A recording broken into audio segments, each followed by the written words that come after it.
దేవునికి స్తోత్రం.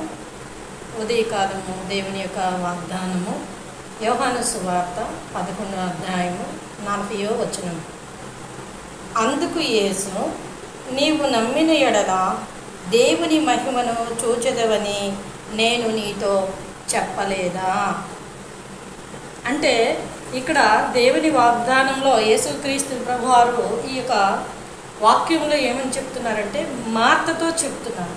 ఇక్కడ జరిగిన విధానము ఏమిటి అంటే, మార్తా, మరియా, లాజరు అనేవాళ్ళు ముగ్గురు ఉండేవారు. లాజరు రోగి అయి ఉన్నాడు కనుక ఆ లాజరు నిద్రించాడు. వాళ్ళు ఎంతగానో బాధపడుతూ ఏడుస్తూ ఉన్నారు. యేసుక్రీస్తు ప్రభువారు వారున్న స్థలానికి వచ్చారు. వచ్చినప్పుడు వాళ్ళను చూసి మార్తతో ఏమంటున్నారంటే, నువ్వు నమ్మిన ఎడల దేవుని మహిమను చూచుదువని నేను చెప్పలేదా అని ఎంతో గంభీరంగా ఆ యొక్క మార్తతో ప్రభువారు చెప్పారు. ఈ ఉదయకాలంలో యేసుక్రీస్తు వారు ఆ రోజు మార్తతో మాట్లాడారు, ఇప్పుడు నీతో మాట్లాడుతూ ఉన్నారు. నీవు నమ్మితే దేవుని మహిమను చూస్తావు. అప్పుడు మార్త యేసు ప్రభువారు మాట చెప్పగానే ఏమీ కూడా మాట్లాడలేదు. ఆయన చెప్పినట్లుగా చేసుకొని వెళ్ళిన వెంటనే అద్భుతం, వారి జీవితంలో లేడు, రాడు, ఇంకెన్నడూ మేము చూడలేము అనుకున్న వ్యక్తిని యేసు ప్రభువారు మాట ద్వారా వారు మరలా ఆ వ్యక్తిని పొందుతున్నారు. గొప్ప అద్భుతాన్ని చూశారు. దేవుని నామం మహిమపరచబడింది. ఇప్పుడు నీవు కూడా దేవుని యందు నమ్మిక ఉంచితే నీతో మాట్లాడుతున్నాడు సూటిగా. ఈ ఉదయకాల సమయంలో యేసుక్రీస్తు వారు నీకు వాగ్దానం చేస్తూ ఉన్నారు. నీవు దేవుని యందు నమ్మిక, దేవుని మహిమను చూస్తావు, అద్భుతాన్ని చూస్తావు. నీ జీవితంలో ఏదైతే లేదనుకుంటున్నావో, రాదనుకుంటున్నావో, ఇంకెన్నడూ నాకు ఇది అవ్వదు అని అనుకుంటున్నామో, ఆ అద్భుత కార్యాన్ని, నువ్వు ఊహించలేని కార్యాన్ని జరుగుతుంది. ఇక్కడ యేసు ప్రభు వారు చేసిన గొప్ప అద్భుతం ఏంటి అంటే, అప్పటికి లాజరు రోగి అయి ఉన్నాడు. చనిపోయి 4 దినాలు అయ్యింది. అతన్ని పాతిపెట్టారు, అంటే గృహలో పెట్టారు, సమాధి చేయబడ్డాడు. మనిషి చూడండి, ఒక రోజు ఉంటే ఆ చనిపోయిన పార్థిక దేహము రెండో రోజుకి వాసన అనేది వస్తుంది, చెడు వాసన అనేది. అప్పటికే ఆ పై వచనాల్లో మనం చూస్తే యేసు ప్రభు వారికి మార్తకు సంభాషణ జరుగుతూ ఉంది. ప్రభువా, చనిపోయి 4 రోజులయ్యింది, వాసన వస్తాడు అని అన్నప్పుడు యేసు ప్రభు వారి మాటను చెప్పారు. చెప్పిన తర్వాత వెంటనే సమాధి రాయి దొర్లింపబడిన వెంటనే ప్రభువారు ప్రార్థన చేసి లాజరు బయటికి రా అనగానే వెంటనే లాజరు లేచి వచ్చాడు. అతడు కట్టులతో వచ్చాడు. చూడండి, యేసు ప్రభువారు చెప్పారు, అతను లేచి వచ్చాడని అనుకుంటాం మనం. ఆత్మ అతనిలో పడింది, వచ్చారనుకుంటాం. కాదు, యేసు ప్రభువారు అతన్ని పునర్నిర్మాణాన్ని జరిగించారు. మరలా అతని యొక్క దేహము, శరీరం అంతా కూడా కుళ్ళిపోయింది. ఎక్కడికక్కడ మట్టిలో ఆ యొక్క సమాధి చేయబడ్డాడు. ఆ శరీరం అవయవాలన్నీ కూడా పడిపోయాయి. అలాంటి వ్యక్తిని మరలా ఆయన మాట ద్వారా నేను సృష్టికర్తని అని తెలియచేస్తూ ఆ శరీరాన్నంతటినీ కూడా పునర్నిర్మాణాన్ని జరిగించారు.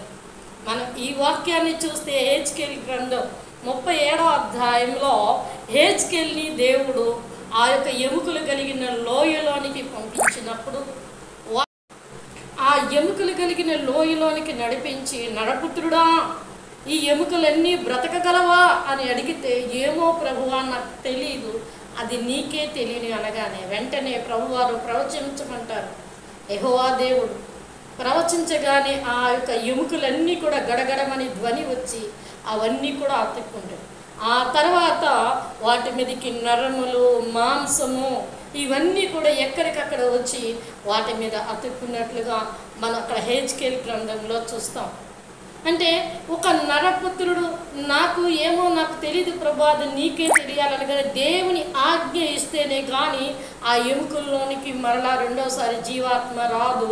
ఎముకలు మనుషులుగా అయినట్లుగా మనకు కనబడదు. ఇప్పుడు ఈ కుళ్ళిపోయిన వ్యక్తిని, ఈ లాజరుని తిరిగి మరలా పునర్నిర్మాణం చేసేది ఎవరు అంటే సృష్టికర్త అయిన యెహోవా దేవునిగా అక్కడ యేసుక్రీస్తు వారిగా కనబడతా ఉన్నారు.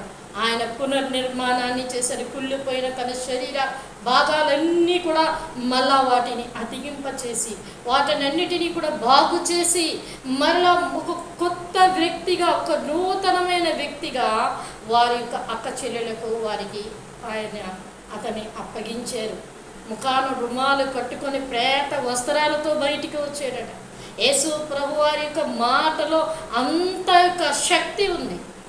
ప్రభువునందు నువ్వు నమ్మిక ఉంచితే నిర్జీవమైన క్రియలు నీ జీవితంలో ఉంటే ఆ నిర్జీవమైన వాటినన్నిటిని కూడా జీవము కలిగిన క్రియలుగా మార్చగలిగిన శక్తి యేసు ప్రభువులో ఉంది.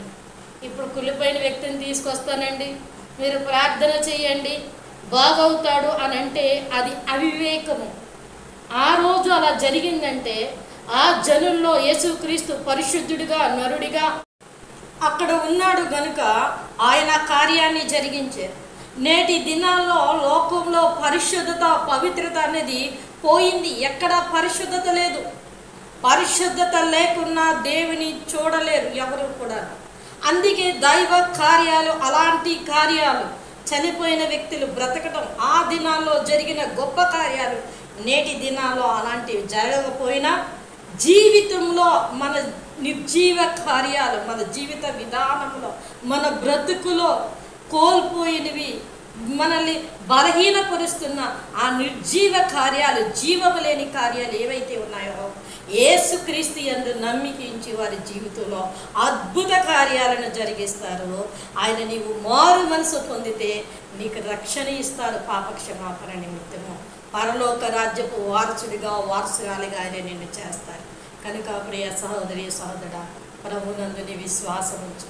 నమ్మటము అంటే దేవుని యందు విశ్వాసం ఉంచటం. దేవుని యందు విశ్వాసం ఉంచు. నీవు అద్భుత కార్యాలు, దేవుని మహిమను నువ్వు చూస్తావు. చదువు లేదనో, జ్ఞానం లేదనో, వివేకము లేదనో భయపడద్దు, బాధపడద్దు. ప్రభునందు నీ నమ్మిక ఇచ్చు. దేవుని మహిమను నువ్వు చూస్తావు. ఆయన నీతో సూటిగా చెప్తున్నారు. మార్తాతో ఆ దినాన ఆయన సూటిగా చెప్పారు, నీవు నమ్మిన ఎడల దేవుని మహిమను చూచుదవని నీకు చెప్పలేదా అన్నారు.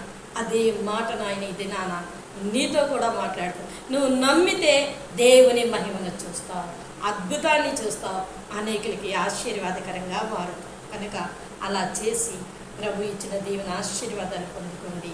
కొద్ది మాటలో దేవుడు దీవించునుగాక. కళ్ళు మూసుకుందాం, ప్రార్థన చేసుకుందాం. మహాపరిశుద్ధుడైన మా ప్రియ పరలోకపు తండ్రి దేవా, ఇది నాన్న మీరు మాట్లాడిన విధానముకై మీకు స్తోత్రాలు. ప్రభా, నువ్వు నమ్మిన ఎడల దేవుని మహిమను చూచుతావని చెప్పలేదా అన్న నీ వాగ్దానాన్ని పెట్టి ప్రభా తండ్రి, నీ ప్రజలతో, నీ బిడ్డలతో మీరు మాట్లాడారు. విత్తబడిన వాక్యం నూరంతులుగా ఫలించులాగా సహాయం దయచేయండి. విన్న ప్రతి ఒక్కరూ యందు నమ్మిక ఉంచి మీ అద్భుతాన్ని, మీ మహిమను వారి కన్నులారా చూసేలాగా సహాయం దయచేసి మీరే మహిమ పొందుకోమని యేసు పరిశుద్ధ నామమున స్తుతించి వేడుకొంచున్నాం పరమ తండ్రి. ఆమేన్.